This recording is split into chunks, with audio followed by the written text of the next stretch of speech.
Cinta Bernoda Darah, Jilid 1, Bagian 2. Pengemis keji, lepaskan sute kami. Leng Lowesio dan dua orang adik seperguruannya cepat mencabut pedang dan menerjang pengemis itu. Akan tetapi, pengemis itu mengangkat tongkatnya. Sekaligus 3 batang pedang itu tertangkis dan terpental. Sungguh pun 3 orang Wesio Kosen itu tidak sampai melepaskan pedang masing-masing, namun mereka merasakan telapak tangan mereka sakit dan panas. Terkejutlah mereka. Butong Pai terkenal dengan ilmu pedang yang digerakkan dengan tenaga elwekang, kuat bukan main. Akan tetapi sekarang, sekali tangkis saja kakek ini dapat membuat pedang mereka terpental. Padahal, mereka adalah orang-orang yang menduduki tingkat 2, 3, dan 4 di Butong Pai, yang paling lihai di bawah suhu atau guru mereka. Sementara itu, kakek itu terus meludahi tubuh Leng Hai Wesio yang kini sudah tak dapat bersambat atau bergerak lagi. Hebatnya, kepala yang gundul itu kini bolong-bolong dan dari situ keluar darah bercampur otak. Wesio keempat ini sudah tewas. Mana orang Kunlun? Mana Tosu-Tosu bau dari Kunlun? Tiba-tiba terdengar suara dan kali ini suara itu terdengar dari bawah. Terlalu hebat peristiwa yang terjadi berturut-turut itu. Dan, para Tosu Kunlun Pai masih tercengang dan ngeri menyaksikan kematian seorang anggota rombongan Hoasan Pai dan seorang Wesio Butong Pai. Sekarang, mendengar bentakan dari bawah tanah ini, mereka seketika menjadi pucat dan cepat memandang ke arah suara. Tentu saja, pandang mata mereka tertuju ke bawah, karena dari situlah munculnya suara. Hai hai hik, Itgan Kai Ong. Dengar itu, si tengkorak hidup Hek Giam Lo juga datang. Bakal ramai sekarang, wanita rambut panjang tadi kini tertawa. Si pengemis mata satu juga tertawa dan meludah ke kanan kiri. Bagus. Dan kebetulan orang-orang Kunlun berada di sini. Baik sekali. Hayo, Hek Giam Lo tengkorak busuk, perlihatkan diri. Apa kau gentar melihat banyak orang Kunlun Pai? Mendengar disebutnya Hek Giam Lo, muka Angkun Tojin makin pucat. Ia belum pernah bertemu dengan Hek Giam Lo. Akan tetapi, ia mengenal nama ini yang oleh gurunya disebut sebagai seorang tokoh hitam yang amat keji dan jahat. Malah ada bibit permusuhan dengan Kunlun Pai, yaitu musuh dari mendiang kakek guru Angkun Tojin. Terdengar suara menggereng seperti harimau dari dalam tanah. Tiba-tiba tanah berikut batu berhamburan terbang, dan tahu-tahu tanah itu sudah berlubang besar. Dari dalam lubang meluncur cahaya seperti kilat yang terbang ke arah 5 orang Tosu Kunlun Pai. Para Tosu ini bukanlah orang-orang sembarangan. Tingkat ilmu silat mereka, seperti juga orang-orang Hoasan Pai dan Butong Pai itu, sudah mencapai taraf tinggi sekali. Sekali pandang saja, mereka maklum bahwa yang menyambar ini adalah sebuah senjata yang amat tajam dan runcing, yang disusul melesatnya bayangan hitam. Cepat mereka berlima melompat ke belakang, mencabut pedang, dan menangkis. Terang-terang-terang, terdengar bunyi nyaring. Bunga api berhamburan, disusul melayangnya 3 batang pedang, yaitu 3 batang di antara 5 pedang yang bertemu dengan senjata berkilauan itu. Kemudian terdengar jerit mengerikan, dan Pek Sin Tojin, Tosu yang bertahi lalat pada hidungnya, telah roboh mandi darah. Dari leher sampai ke perutnya terdapat luka goresan yang panjang. Luka kulit saja, akan tetapi amat mengerikan. Apalagi kalau mereka melihat lawan mereka yang kini sudah berdiri di depan mereka, benar-benar mendirikan bulu roma. Dia seorang yang tubuhnya sedang saja, malah agak kurus. Seluruh badan terbungkus pakaian serba hitam, kecuali sepasang tangan yang kecil kurus. Mukanya adalah muka tengkorak, tulang putih mengerikan dengan 2 lubang mata hitam. Kepala tengkorak tertutup topi runcing hitam. Kedua kakinya memakai sepatu hitam pula. Di tangannya tampak sebuah senjata sabit yang amat tajam dan runcing, agak melengkung.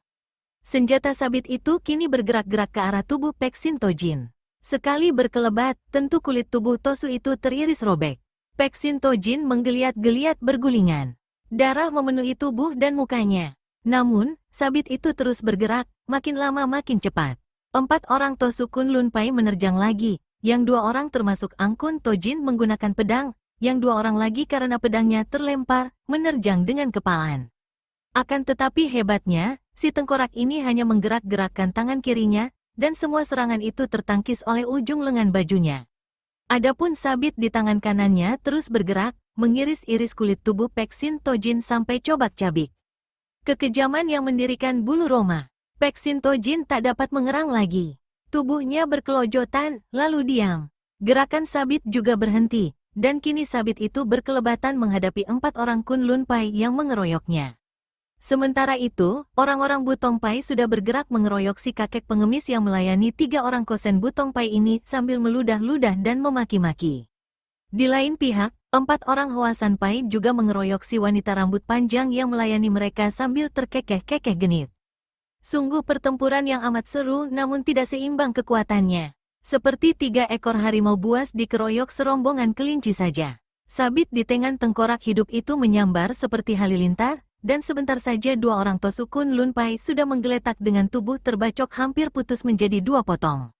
Sedangkan Angkun Tojin dan seorang sutenya sudah luka-luka pula. Juga wanita mengerikan yang bernama Siang Mosinni atau Dewi Rambut Harum telah menewaskan 2 orang Hoasan Pai dengan cambukan-cambukan rambutnya. Wanita ini hanya berdiri tegak, kepalanya digerak-gerakkan, dan rambutnya melayang-layang di sekitar tubuhnya. Menangkis senjata dan menghantam lawan.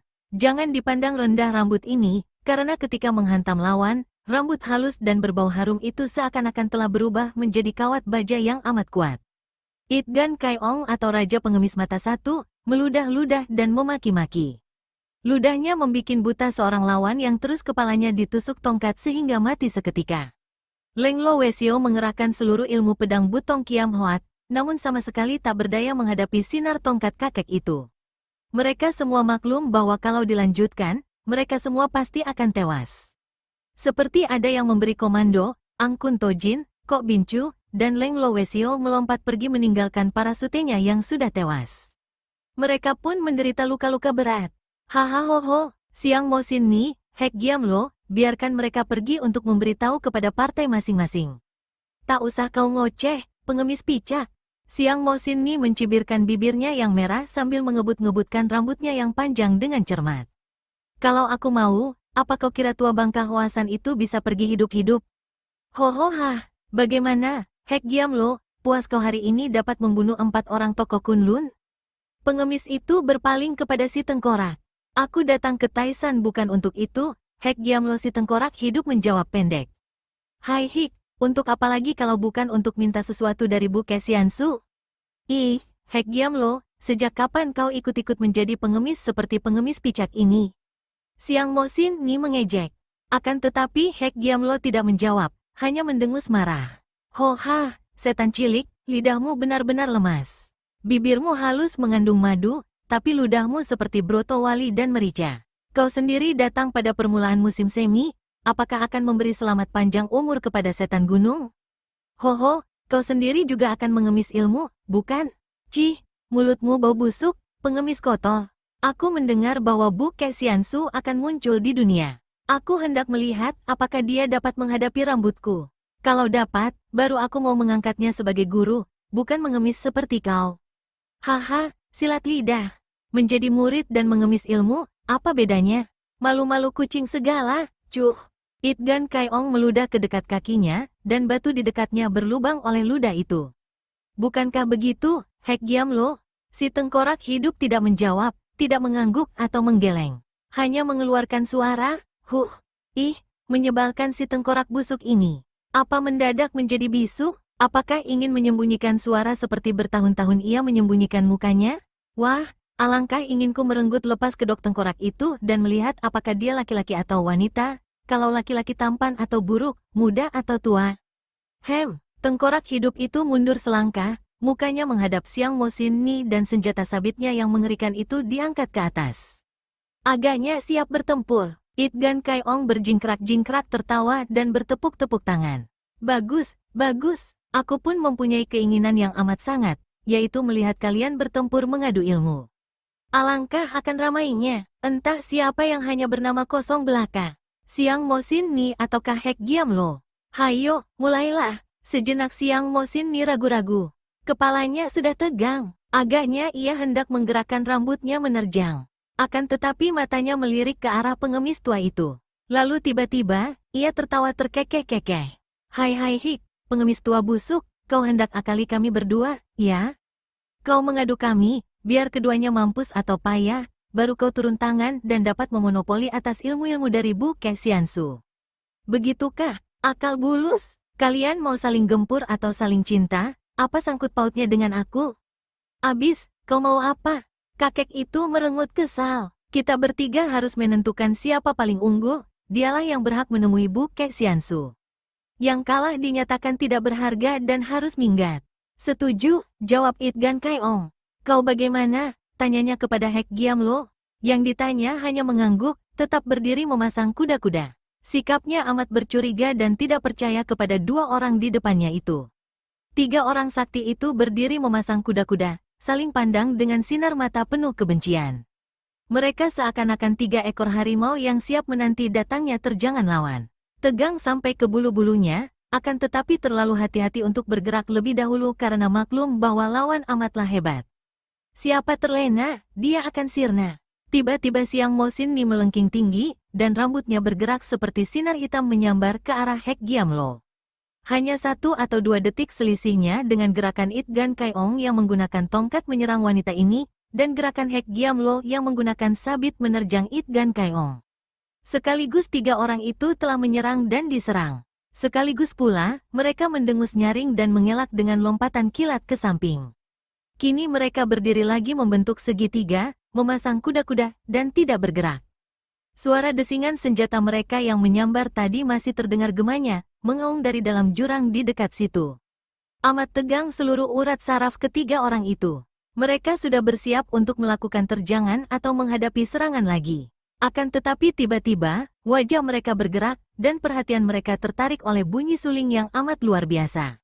Sesaat bunyi suling itu semerdu kicau burung di waktu pagi hari menyongsong munculnya sang matahari. Akan tetapi pada saat lain, terdengar seakan-akan halilintar menyambar-nyambar membelah gunung. Pada detik ini, terdengar gembira seperti suara bidadari tertawa merdu. Pada lain detik, seperti tangis wanita yang ditinggal mati suaminya. Tunda dulu urusan kita, kata Itgan Kaiong. Kita lihat siapa yang datang, sambung Siang Mosin Ni mengangguk.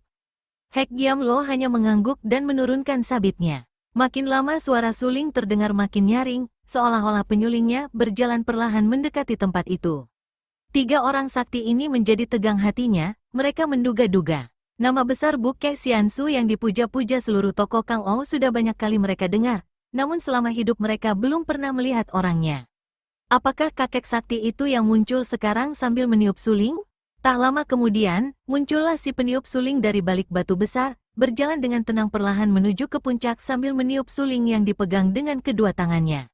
Suling itu berkilauan tertimpa matahari dan mudah diduga bahwa benda ini terbuat daripada emas murni.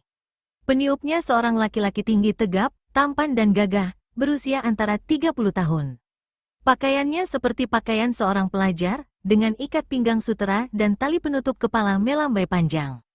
Pakaian orang ini hanya bentuknya saja seperti pakaian pelajar, juga topinya. Akan tetapi, warna sepatu, pakaian, dan topinya hitam, kecuali ikat pinggang dan pinggiran jubah yang berwarna kuning. Di bagian dada bajunya yang hitam itu tampak lukisan sebuah suling emas di atas dasar bulatan merah muda seperti bulan purnama. Ih, gantengnya, Siang Mosin Ni memuji, matanya memandang penuh gairah kepada wajah yang tampan itu. Inikah orangnya yang memakai nama suling emas? Itgan Kaiong berkata perlahan seperti pada diri sendiri. Adapun Hek Giamlo hanya mengeluarkan suara mendengus marah. Sementara itu, laki-laki muda bersuling itu sudah melihat adanya 3 orang aneh di puncak, juga adanya mayat-mayat berserakan di sekitar tempat itu. Suara sulingnya berhenti. Benda itu ia selipkan pada ikat pinggang, dan kedua kakinya melangkah lebar dan cepat ke tempat itu. Keningnya berkerut, sepasang alis yang tebal hitam itu seakan-akan bersambung menjadi satu. Keji sekali, ia bersungut-sungut tanpa mempedulikan 3 orang itu. Kami yang membunuh mereka, kau mau membela? Ejek Itgan Kaiong menantang. Pemuda itu tersenyum, menoleh kepada pengemis mata satu dan berkata dengan suara tenang berwibawa, kalian membunuh orang, tidak ada sangkut pautnya dengan aku. Aku tidak peduli, bukan urusanku. Akan tetapi, andai kata tadi aku berada di sini, jangan harap kalian mengumbar kekejaman sesuka hati. Setelah berkata demikian, orang ini lalu menghampiri Hek Giamlo, memandang sejenak dan berkata, kau Hek Giamlo, bukan? Beri pinjam senjatamu sebentar, aku hendak mengubur mayat-mayat itu. Hek Giamlo mendengus dan melangkah mundur. Sabitnya ia angkat ke atas kepala, siap menerjang. Orang muda itu tertawa mengejek. Kau takut aku melarikan senjatamu itu? Haha, Aku seringkali mendengar bahwa manusia iblis Hek Giamlo memiliki kepandaian yang amat tinggi, kiranya ia hanya mengandalkan nyawanya kepada sebatang sabit. Maka takut kehilangan senjatanya. Hek Giamlo, sulingku ini dari emas, jauh lebih berharga daripada sabitmu, baik harganya maupun kegunaannya. Kalau kau takut aku melarikan sabitmu, biar kau bawa dulu sulingku ini. Sebagai seorang tokoh besar dalam dunia persilatan, mana Hek Giamlo mau menyerahkan senjatanya? Senjata yang diandalkan sama harganya dengan nyawa. Ia mendengus kembali, menggelengkan muka tengkoraknya. Pemuda tinggi ganteng itu tersenyum lebar, tapi sepasang matanya mengeluarkan sinar tajam. Terimalah ini, serunya dan suling di tangan kanannya itu tiba-tiba meluncur seperti halilintar menyambar ke arah leher kiri Hek Giamlo. Serangan ini cepat bukan main, juga tidak terduga karena gerakan suling itu dilihat dari depan seperti memutar, ujungnya membentuk lingkaran yang tidak dapat diterka kemana akan mencari sasaran. Tiba-tiba Hek Giamlo melihat ujung suling sudah hampir menempel ulu hatinya. Namun, ia memang lihai sekali. Sambil mengeluarkan suara gerengan seperti setan, tangan kirinya menyambar dari samping menangkap suling itu, dan mendorong ke kanan agar meleset daripada ulu hatinya, bagian yang berbahaya itu. Alangkah herannya ketika ia merasa betapa suling itu dengan mudah dapat ia renggut. Malah, agaknya dilepaskan oleh pemiliknya. Ia menduga akan adanya tipuan.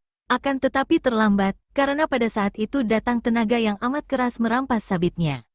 Ia masih berusaha mempertahankan dengan tangan kanan. Namun tiba-tiba suling di tangan kirinya itu bergerak hendak menusuk dadanya kembali. Terpaksa ia mengalihkan perhatian dan tenaganya ke tangan kiri yang mencengkeram suling, berusaha merampas suling untuk menyelamatkan diri. Lebih penting menyelamatkan diri dari ancaman suling, baru kemudian berusaha merampas kembali senjatanya. Pemuda itu tertawa sambil melompat mundur, sabit panjang sudah berada di tangannya. Hek Giamlo, terima kasih atas kebaikanmu. Hanya sebentar aku pinjam sabitmu. Kalau sudah selesai, akan ku kembalikan. Setelah berkata demikian, pemuda aneh ini lalu melirik ke kanan kiri beberapa lama.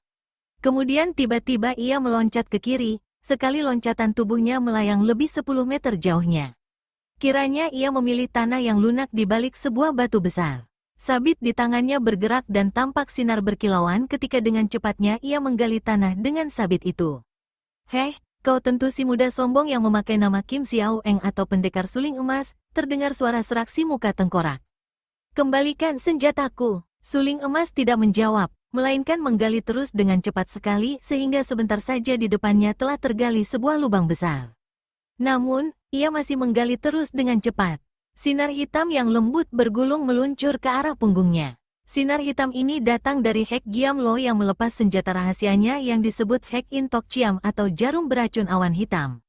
Begitu hebat racun jarum-jarum yang jumlahnya 7 batang ini, sehingga mengeluarkan uap hitam seakan-akan awan yang membungkusnya ketika benda-benda kecil ini meluncur mencari korban. Melihat Hek Giamlo mempergunakan ilmunya melepas jarum, Siang Mo Sin Ni dan It Gan Kai Ong terkejut. Mereka berdua sudah mengenal baik hebatnya jarum-jarum itu. Sekarang suling emas yang ternyata hanya seorang pemuda masih hijau, diserang dari belakang. Dan pemuda itu asyik bekerja menggali tanah. Mana dapat ia menyelamatkan diri? Suling emas menggali dengan gerakan cepat dan aneh. Bukan hanya tangan kanan yang memegang sabit saja yang bergerak, malah semua tubuhnya ikut bergerak. Seorang petani akan mentertawakannya karena cara ia mencangkul tanah menggunakan sabit amatlah lucu, meloncat ke sana kemari, bergoyang-goyang dan terhuyung-huyung. Akan tetapi, kalau melihat hasil galian di depannya, orang akan bengong terlongong. 10 orang tukang cangkul bekerja sama dengan cangkul yang baik sekalipun, belum tentu akan dapat menggali lubang sedemikian besar dalam waktu demikian cepatnya. Sekarang 3 orang sakti itu yang menjadi kagum. Tanpa menoleh suling emas masih tetap bekerja, dan ketika gulungan awan hitam yang membungkus jarum-jarum beracun itu menghampirinya dan berpencar mengarah 7 bagian jalan darah terpenting, ia masih saja bergerak-gerak menggali lubang. Namun kini, di antara berkelebatnya sinar sabit yang putih, tampak bergulung-gulung sinar kebiruan yang mengeluarkan angin keras. Mendadak awan hitam itu membalik sampai 3 kaki jauhnya. Hek Giamlo mengeluarkan suara geraman hebat, dan awan hitam itu mendesak maju lagi. Si muka tengkorak berdiri setengah berjongkok. Kedua tangannya dilonjorkan ke depan, dan ia mengerahkan tenaga sinkangnya untuk memberi dorongan kepada senjata rahasianya. Suling emas menunda gerakannya menggali. Ia pun membalik, dan kiranya di tangan kirinya terdapat sebuah kipas biru yang terdapat lukisan indah. Ia mengipaskan benda itu ke depan sambil berseru, "Hek Giamlo, aku terima tantanganmu. Akan tetapi, tunggulah sebentar sampai selesai pekerjaanku." Ia mengebutkan lagi kipasnya, dan sekali lagi awan hitam yang sudah mendesak maju itu terpental mundur sampai 5 kaki jauhnya. Tanpa mempedulikan Hek Giamlo yang terpaksa menerima kembali jarum-jarumnya itu, suling emas berloncatan ke sana kemari dan tampaklah mayat-mayat yang berserakan itu satu demi satu melayang masuk ke dalam lubang besar yang digalinya tadi. Pemandangan yang amat mengerikan. Mayat-mayat itu seakan-akan hidup kembali dan terbang seperti setan-setan penasaran. Padahal suling emas hanya menggunakan ujung sabit untuk mencongkel mayat-mayat itu. Dalam waktu pendek saja, 11 buah mayat itu sudah terbang semua ke dalam lubang. Suling emas lalu menguruk lubang dengan tanah galian. Begitu cepat ia melakukan pekerjaan ini, sehingga waktu untuk menggali dan mengubur ini tidak lebih daripada 10 menit saja. Hohohaha, suling emas namanya menyundul langit. Kiranya hanya seorang bocah ingusan yang tak tahan melihat mayat-mayat berserakan. Hahaha, Itgan Kaiong tertawa mengejek. Itgan Kaiong, terimalah salamku. Tak kusangka di puncak Taisan ini akan bertemu dengan seorang raja. Sungguh menyenangkan, jawab suling emas. Tampan sekali, ganteng, dan jejak tulen. Hebat, suling emas, mari pergi bersama saya. Suara Siang Mosin Ni amat manis dan merdu, senyumnya memikat dan kerling matanya menyambal. Pemuda biasa saja kiranya akan runtuh kalbunya dan bobol pertahanannya kalau menghadapi senyum dan kerling yang memabukkan ini. Memang Siang Mosin Ni memiliki kecantikan yang luar biasa, keharuman rambut yang memabukkan, dan ada sesuatu yang mujizat, hawa kekuatan yang tidak sewajarnya keluar dari tubuhnya. Suling emas menjadi merah mukanya, ketika ia mengangguk dan membungkuk sebagai tanda hormat. Siang Mosin Ni, terima kasih. Kulihat di antara mayat-mayat itu terdapat seorang muda yang sudah kau sedot habis isi tulang belakangnya. Apakah kau masih juga belum kenyang?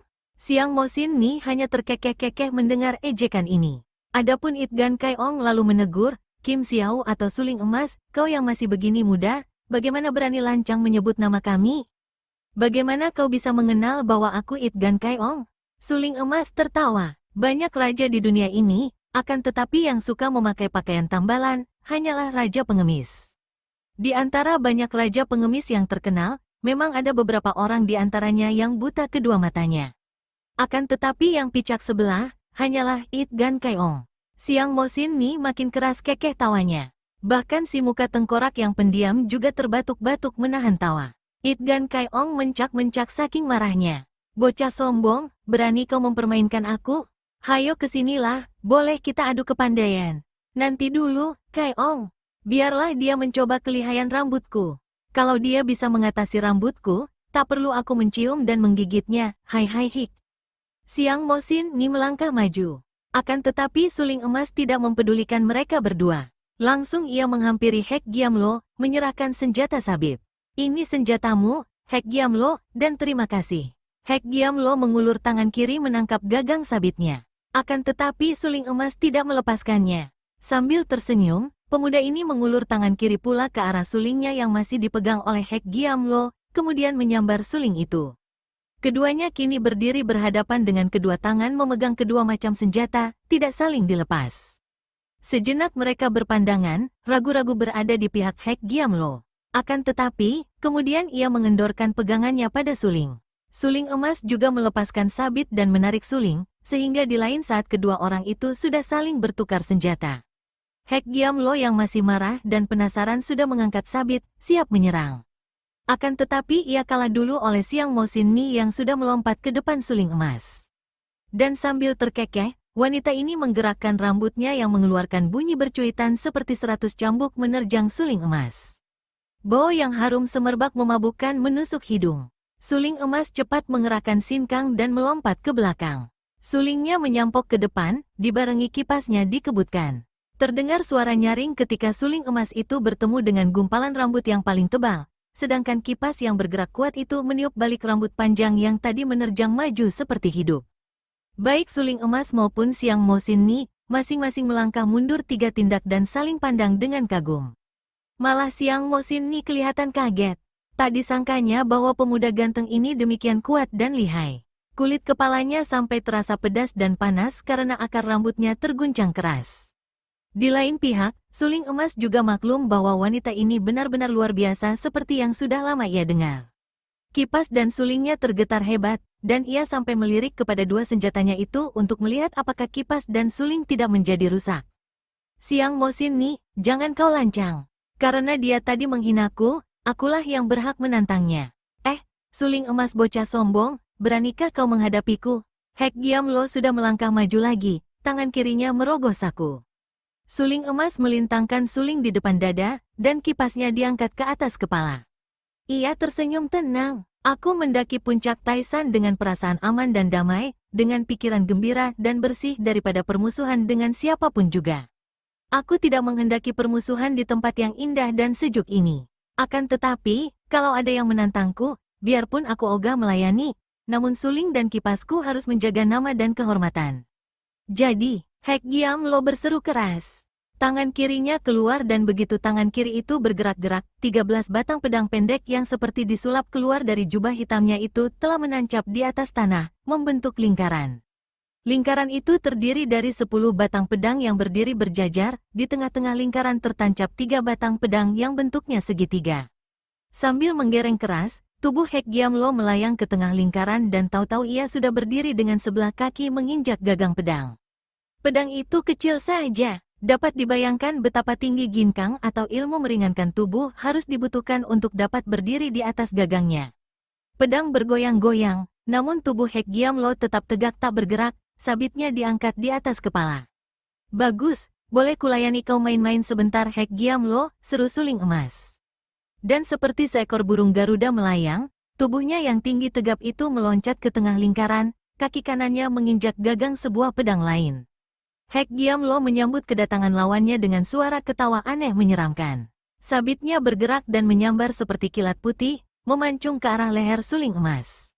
Namun, lawannya bukanlah orang sembarangan. Sedikit berjongkok saja, sabit itu sudah lewat di atas kepala, dan sekali menggerakkan kedua tangan, kipas di tangan kiri yang terbuka itu mengebut ke arah muka tengkorak, sedangkan suling disodokkan ke arah lambung. Sekaligus Suling Emas telah menyerang hebat dengan gerakan yang kelihatan lambat, namun tidak mengeluarkan suara dan sukar diduga kemana arah dan sasarannya. Hek Giam Lo mendengus pendek. Sabitnya terayun membentuk lingkaran di depan lambung menangkis suling. Tubuhnya meloncat ke belakang menginjak gagang pedang lain yang merupakan pagar. Hek Giam Lo, aku tahu ilmu silatmu hebat, setiap gerakan mengarah nyawa. Tapi adu ilmu ini hanya untuk saling kenal, bukan? Siapa turun dari pedang berarti sudah mengalah. Cerewet, Hek Giam Lo mendengus dan sabitnya menyambar lagi. Kini berturut-turut dan bertubi-tubi menyerang dari segala jurusan, diputar-putar sampai lenyap bentuk sabitnya, berubah menjadi segulung sinar putih menyilaukan mata.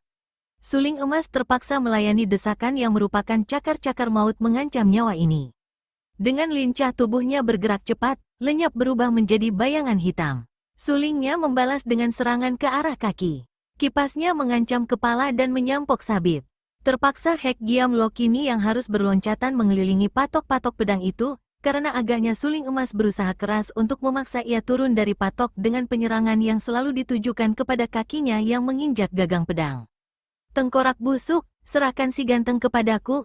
Siang Mosin Ni memekik dan wanita ini pun sudah meloncat ke atas gagang pedang.